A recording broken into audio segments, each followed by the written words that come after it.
Hello guys, అందరికీ నమస్కారం. నన్ను ఎంతగానో సపోర్ట్ చేస్తున్న నా రీడర్స్ అందరికీ హ్యాపీ ఫ్రెండ్షిప్ డే.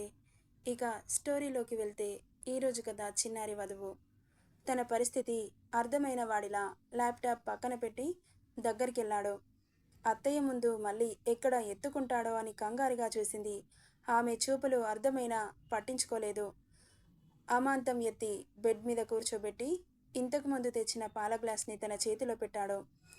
ఇక అక్కడ తన అవసరం లేదనిపించి వెళ్ళిపోయింది శైలజ. అతని కేరింగ్కి షాకింగ్గా చూస్తూ ఉంది ఎందు. ఏంటలా చేస్తున్నావు? తాగు. మీరేంటి నాకు సేవలు చేయడం ఏంటి? తప్పేంటి? అది కాదు, నాకెందుకు సేవలు చేయాలి? నా ఇష్టం. అదేంటి అలా మాట్లాడతారు? నాకేం అర్థం కావట్లేదు. నీకు అర్థం అవ్వాల్సిన పని లేదు. సైలెంట్గా ట్యాబ్లెట్స్ వేసుకొని పడుకో. అదేంటి నన్ను ప్రశ్నార్థకంగా మార్చుతున్నారు? ఇలా ఏం చెప్పకుండా ఉంటే ఏమనుకోవాలి? ఇంకో 4 డేస్లో పెళ్ళి అంటుంటే కళ్ళు పైకెత్తి ఉష్ అంటూ నోటి మీద వేలు పెట్టి చూపించాడు. ఇక మాట్లాడలేదు.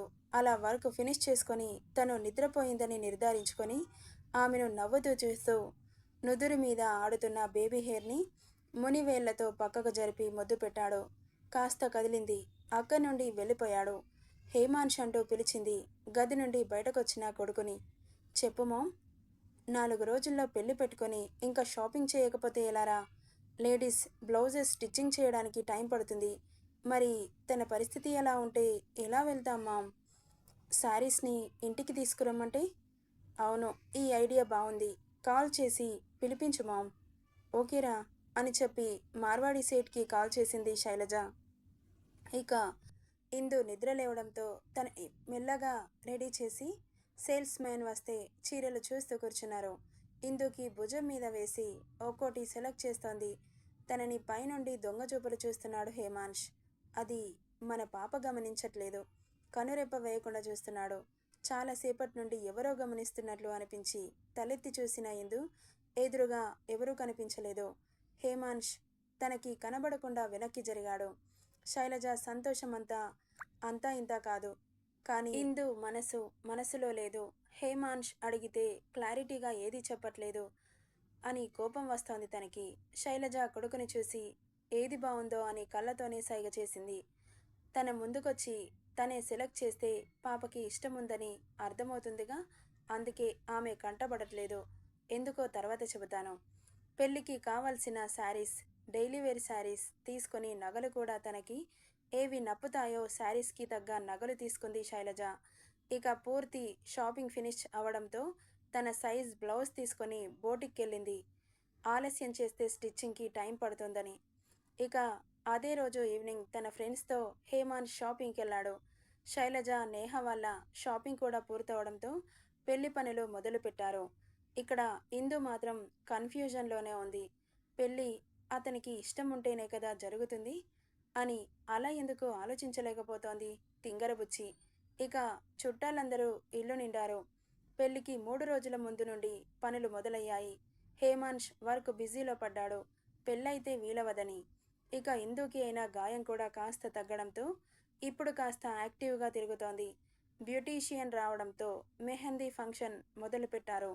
శైలజ తన ఒక్కగానొక్క కొడుకు పెళ్ళి ఎలాంటి లోటు లేకుండా ఒకవైపు దాండియా, మరోవైపు మెహందీ ఫంక్షన్ కోసం స్టేజ్ పైన ఇందుని రెడ్ కలర్ లంగా ఓణిలో చాలా క్యూట్గా రెడీ చేసి కూర్చోబెట్టారు. మార్నింగ్ నుండి వర్క్ ప్రెషర్లో ఉన్న హేమాన్ష్ అప్పుడే బయటకొచ్చి అక్కడ జరిగే సందడిని నవ్వుతూ చూస్తూ కిందకి రాగానే ఎదురుగా ఇందుని చూసి స్టన్ అయ్యాడు. తన అందానికి మోహితుడవుతూ కళ్ళు ఆమెకే రాసి చేశాడు. ఏ శిల్పి చెక్కాడో అంత అందాన్ని మాటలు కరువయ్యాయి పొగడ్డానికి. మనసు పడకూడదు అనుకున్న అతని ఆమె అందానికి దాసుడయ్యాడు. అతని భుజం మీద పడ్డ చేతికి ఉలిక్కిపడి చూశాడు. నీకు మెహందీ పెట్టాలి పదా అన్నయ్య అంటూ నేహ అతని చెయ్యి పట్టుకుని లాక్కుపోయింది. ఇద్దరి మధ్య తెల్లటి పరదా లాంటిది అడ్డుతెర వేశారు. ఒక్క క్షణం ఆమె అందాన్ని ఆస్వాదించకపోవడం అతని దురదృష్టంగా భావించాడు. అతని కళ్ళు ఆమె అందాన్ని ఆస్వాదించలేకపోతున్నాయే అని నీరసపడ్డాయి. అన్నయ్య, ఎటు చూస్తున్నావు? అంటూ కదిపింది. ఆమె ఆకారం పరదా నుండి షాడో కనిపిస్తుంటే కనీసం అలా అయినా ఆమెను చూసి తరించాలని. ఇక మా వైపు మనసు పెట్టండి సార్, మీ ఆవిడని తర్వాత చూద్దురు గాని అంటూ కామెంట్స్ చేస్తున్నారు వాళ్ళ మావయ్య పిల్లలు. ఒక్కరు మాత్రం రమ కూతురు, తన పేరు మర్చిపోయా, మీకు గుర్తుంటే చెప్పండి, మీకు గుర్తు రాకపోతే ఏదో ఒక పేరు పెట్టేద్దాం. హేమాంష్ మరదలు బావకి నేను కాకుండా వేరే ఆడది దగ్గరవుతోంది. ఈ పెళ్ళి ఎలాగైనా ఆపాలి. బావ నాకే సొంతం. అసలు అంత చిన్న అమ్మాయిని ఎలా పెళ్లి చేసుకుంటున్నాడు? దాని మీద ఫీలింగ్స్ ఎలా వస్తున్నాయి? సన్నగా ఎలకలా ఉంది. నేను, నా ఫిగర్ ఎంత బాగుంటుంది. అబ్బాయిలు నన్ను చూసి సొల్లు కార్చుకుంటారు. కానీ బావ మాత్రం వేరే అమ్మాయిని పెళ్లి చేసుకుంటున్నాడు. బావకి నా మనసులో మాట చెప్పి ఈ పెళ్లిని క్యాన్సిల్ చేయిస్తే అని అతన్ని తినేసేలా చూస్తోంది సంజన. పేరు గుర్తొస్తే చెప్పండి, లేకపోతే ఇదే ఫిక్స్ అయిపోదాం.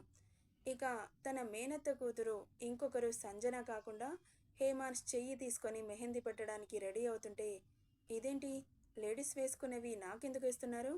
చిచి నాకొద్దు, నా ఫ్రెండ్స్ చూస్తే నవ్వుతారు అని అక్కడి నుండి లేచి వెళ్ళిపోతుంటే సంజన హేమాంష్ ముందుకు వచ్చి, ఏంటి బావా నువ్వు పెళ్ళికి మెహందీ వేసుకుంటారు, నువ్వు ఇలా వెళ్ళిపోతే ఎలా అంటూ అతని ముందు వయ్యారాలు పోతూ అనింది.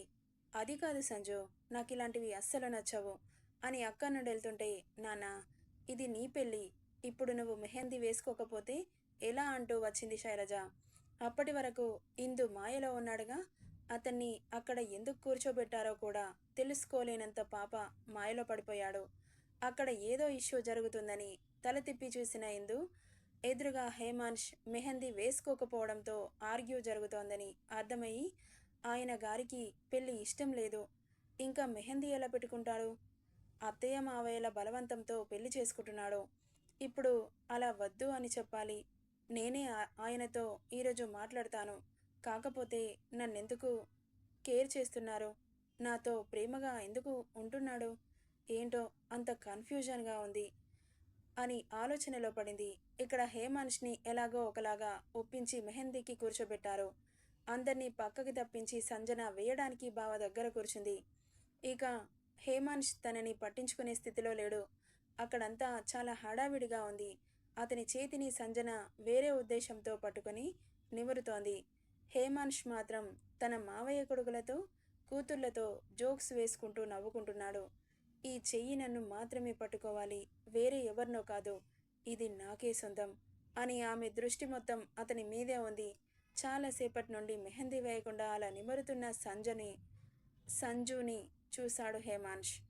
ఏంటి వేయకుండా అలా చూస్తున్నావు అనగానే గబుక్కున ఉలిక్కిపడి, అయ్యో అది కాదు బావా, చేతిపై వాటర్ ఉన్నాయని తుడుస్తున్నాను అంటూ తన అరచేతిని పట్టుకొని మెహందీ వేయడం మొదలుపెట్టింది. బావ చేతిని కోరికతో నిమరుతో వేస్తున్న అతనికి అనుమానం రాలేదు. ఎందుకంటే అదంతా పట్టించుకునే స్థితిలో లేడు హేమాంష్. అక్కడ మాట్లాడే వాళ్ళు లేకపోతే అర్థమై ఉండేదేమో. 10 నిమిషాల్లో అయిపోవాల్సిన మెహందీ హాఫ్ ఎన్ అవర్ అవుతున్నా పూర్తవట్లేదు. ఏమైంది సంజు, నీ మెహందీ ఇంకా పూర్తవట్లేదు? త్వరగా కానివ్వు. ఇక్కడ ఇందుకి పూర్తవుతున్నా తనకి అరచేతిలోనే కదా, అయినా పూర్తవట్లేదేంటి? చాలా కార్యక్రమాలున్నాయి, కానివ్వు త్వరగా అని చెప్పి వెళ్ళింది శైలజ. ఇక ఈరోజు వేస్తావా? ఎంతసేపు పట్టుకోవాలి? హ్యాండ్ పెయిన్ వస్తోంది అన్నాడు ఆమెను చూస్తూ.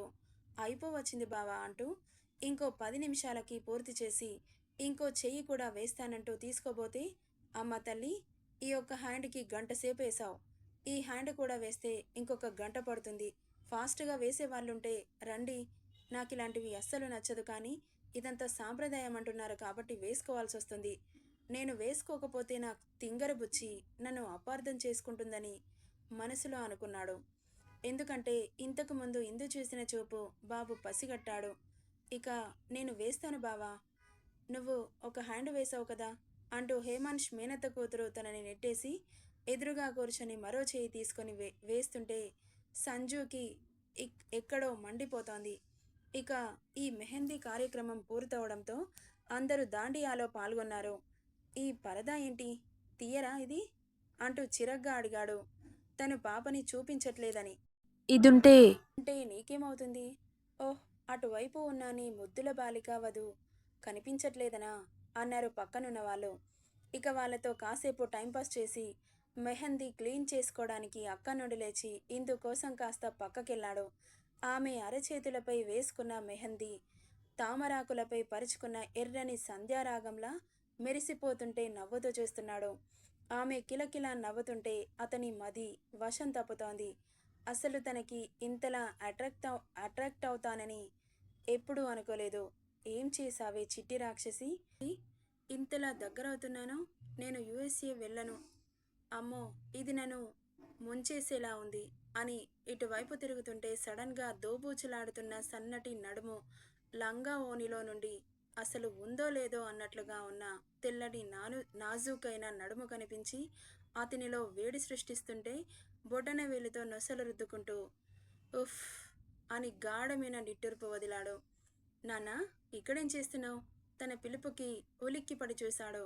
అది మామ్ అని చిన్నగా నసుగుతుంటే తల మీద చిన్నగా తట్టి, ఇద్దరి మధ్యలో ఈ పరదా కట్టింది ఎందుకు? ఇద్దరు ఒకరినొకరు చూసుకోవద్దనే కదా? మరెందుకురా తనని చూస్తున్నావు? నేనెక్కడ చూస్తున్నాను మామ్, జస్ట్ డెకరేషన్ ఎలా ఉందా అని చూశానంతే.